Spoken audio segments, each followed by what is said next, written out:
Scimitar-toothed cats, like Homotherium, were huge tusked predators that once shared the Earth with our ancestors. And with the upcoming new season of Prehistoric Planet Ice Age promising to cover them and many other Pleistocene species, we thought it might be fun to delve into some of the animals we've seen in the sneak peeks and trailers. This season looks like it will be focused mainly on the Ice Age icons from Europe, and so it's perhaps appropriate that they've picked an actor famous for playing a chilly Norse god to perform the narration. Tom Hiddleston will be filling some pretty huge shoes, left by the absence of Sir David Attenborough. But if the production value is anything like what the series has become known for, it should still be a killer program.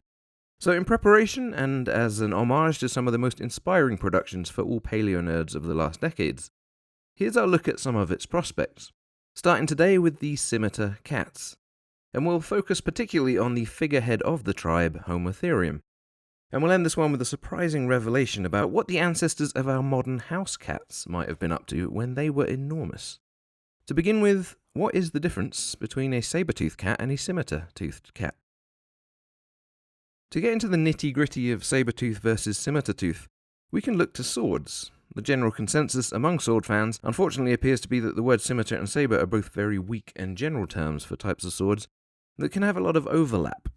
But this has come to be reflected in the taxonomy of many of the big-toothed cats from the Pleistocene. Some of the earliest recorded definitions of sabre and scimitar come from the wonderfully 17th century text of English Military Discipline by Robert Harford, and apparently they differentiate by shape, with the sabre being twice as broad as a sword and edged on one side, and the scimitar broader still and more curved. But between 1680 and today, the definitions have changed a lot. And in many ways, this is a great analogue for cats whose teeth were tied to the weapons in question. While sabre-toothed tigers, or as they have been disappointingly relabeled sabre-toothed cats, are pretty well known, scimitar-toothed cats are just as worthy of a mention, and technically since they're sabre-toothed cats as well, we can begin by looking at how all this can make sense. Scimitar-toothed cats were members of the Machaerodont order of feliform carnivorans. This was one of the earliest major lines to pull away from the ancestral cats and do something very special with it. One of the special things they did was get huge, and we'll come back to that, but the name of the subfamily, Machaerodontidae, refers to their teeth. The most iconic of these cats had enormous upper canines that gave them the nickname saber-toothed cats. So the Machaerodont subfamily is the umbrella group known as the saber-toothed cats, but within it we can go a bit more specific. The most well-known saber-tooth, of course, is Smilodon fatalis, a species of very large predators with very large teeth that lived alongside humans for quite a while in North America and often fell into tar pits en masse for some unknown reasons.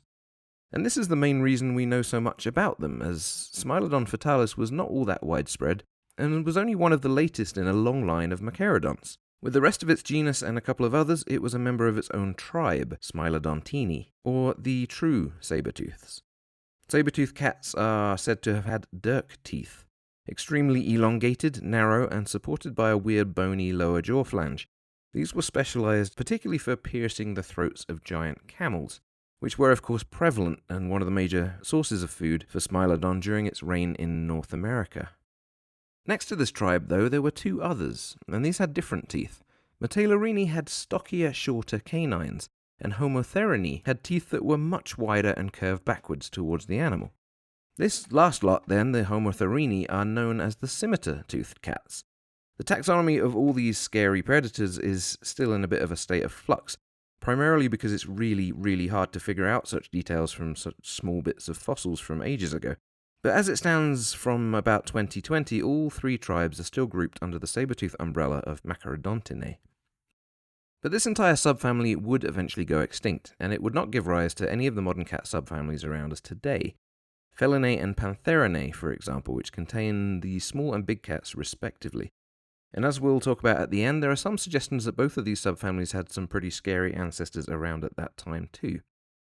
Machaerodonts were felids or felids, that is, true cats in the Felidae family. And so they were related to lions and tigers and smaller cats like Smokey here. Smoke would be in the Felinae subfamily as a small cat, and the big cats are in the subfamily Pantherinae. And those are about the only subfamilies around today. But go back to the Miocene and there was a plethora of other cat groups giving this whole fluffy, cute killer vibe a go. Machaerodonts were one of these Miocene groups, diverging from the ancestors of modern cats around 20 million years ago.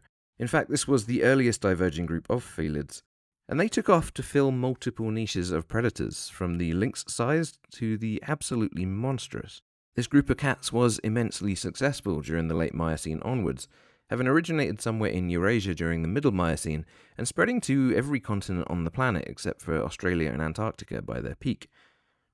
By around 10 million years ago, Homotherium, the scimitar-toothed cats, were in full swing, endemic to Europe, Asia, Africa, North America, and South America. These cats generally differed from the true sabre-toothed in that they were better built for running. Many had enormous teeth, but they were still shorter than those of the Smilodon cats, and these ones had serrated edges. While typically lighter than the largest of the Smilodon genus, Homotherium had some true monsters of its own. Macarodus, for example, was one of the largest, and this one weighed in up there with Smilodon populata, both reaching over 400 kilos in weight. But size wasn't their primary strategy for success. Scimitar-toothed cats ranged in size from lynx to lion and beyond, and they occupied top predator niches all over the place, and Homotherium is a great place to start and finish on a short essay like this, as it lived from about 4 million years ago until around 10,000 years ago. And it had an incredible range throughout this time, spanning much more of North America than Smilodon appeared to have, but also just the tip of South America and most of the central band of Eurasia, as well as down from North Africa along the easternmost edge to South Africa and Namibia. So this was a successful animal, as cat species can be. Just look at the leopard today, whose range is very similar and probably even greater outside of the Americas. And like the leopard, Homotherium likely accomplished this success by way of being a very effective generalist. Like leopards, Homotherium had a mix of generalist and specialist adaptations, and these reflect the habitats it occupied. Unlike leopards, it had immense canines, far longer than any cats alive today, yet much more substantial and stockier than their saber-toothed relatives. Unlike the piercing teeth of those saber-tooths, scimitar-toothed cats like Homotherium could do all sorts of damage depending on the context. These teeth were long enough to puncture a throat, no doubt, but also serrated for slicing through meat, and this would have come in handy for attacking large and small animals alike. And the animals themselves were built in a way that would favour longer chases rather than ambushes. Both its respiratory and circulatory systems were fine-tuned for endurance. Homotherium was also a very large animal, weighing up to at least 200 kilos, and standing over a metre tall, so roughly the size of an African lion. Yet it was nowhere close to the largest in its realm. The American lion, for example, could have reached twice that weight. So Homotherium became successful not for being the most specialized or even the most enormous, but by mixing in specialist and generalist adaptations to a multitude of environments. And we know this not because paleontologists have just guessed, but because we've been lucky enough to find one intact. In 2020, a corpse was exposed in the retreating permafrost around Badyarika River, northeastern Siberia. It was a cub from a species of large carnivore, and carbon dating placed it to around 31,000 years ago. But unlike most remains from this far back, this one had been so well preserved there was soft tissue remaining. Collagen, hair, even whiskers can be seen on this little baby killer, and on close inspection it had all the hallmarks of a Homotherium cub. When compared with a lion cub of the same age, this 3-week-old cat had a much lower and thicker jaw. The paws were much more spread out and wider, similar to modern-day Arctic mammals like the lynx and the snowshoe hare. And this latter example explains why. The cub was a snow specialist. From this remarkable specimen, perhaps the most significant find of any extinct Pleistocene cat, a plethora of gaps could be filled in our understanding of these animals. Here was a cub with a wide paw, small ears, long legs, and a short body, all adaptations to living in the Ice Age. And since it remained frozen in the location of its death for so long, it died in very similar conditions. A large mouth with a wide gape and a thick neck proved that this was a powerful hunter of large animals, or at least it would have been if it had survived. And for the first time, here was an extinct Pleistocene animal whose whole appearance could be reliably inferred from direct observations. So, what did this little beast eat? In Texas, remains of mammoth babies were found in a cave, which is thought to have been the feeding place of multiple Homotherium. There were over 400 dead Columbian mammoths found here, suggesting that this species would sneak up to herds and run off with juvenile mammoths before they had to tackle the parents. Not all would make it, as this same cave was the final resting site of multiple Homotherium too, of all ages, suggesting that not only were these social animals, but their lives were just as dangerous as anything else around at the time. But more than this, they hunted one of the largest animals ever to walk the earth. And with their potential as pack hunters and incredible power generated from the large limbs and sloped spines, they could drag a 2-year-old mammoth up into a cave to eat. Remains of Homotherium in Germany also show individuals living with deteriorating conditions in their bones, and this further supports the idea that these animals looked after one another.